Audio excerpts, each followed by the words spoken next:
Imagine for a moment that your bones are a bustling city, ones with streets and buildings and employees that work 24/7 to maintain that environment.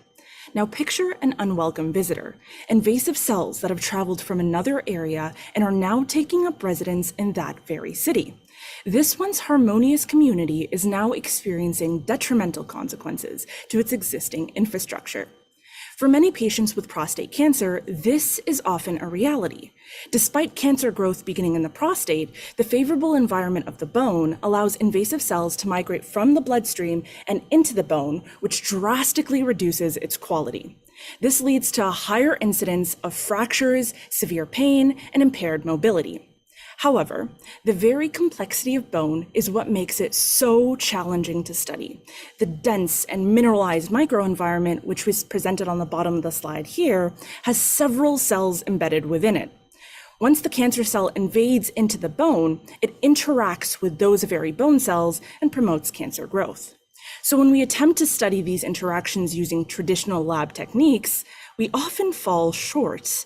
These models allow us to only study one cell type at a time and do not capture the dynamic nature of the bone. So that hustling and bustling city that we previously talked about is now reduced to, say, one small road. Now, what if we had a device, one that was small enough to hold in your hand and was able to study exactly how these cells invade into the bone? This is where my project comes in. My novel bone model enables us to study processes like cancer cell invasion on a tiny chip in the lab. Prostate cancer cells and all of the major bone cells can then be incorporated into this device to allow them to interact and mimic the structural and mechanical properties of bone. We can then monitor those interactions between the cells and image the process of prostate cancer cell invasion. Using this model has the potential to revolutionize how we study prostate cancer bone metastasis among many other diseases.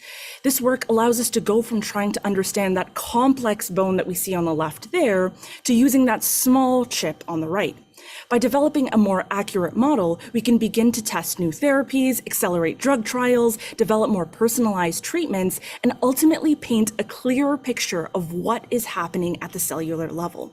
So, as we continue to explore the bustling metropolis that is our bones, this bone-on-a-chip model serves as a city planner for prostate cancer bone metastasis research. We can better understand the behavior of prostate cancer cells and how they invade into healthy tissue. As such, this miniaturized version of bone has the potential to lead to even bigger discoveries.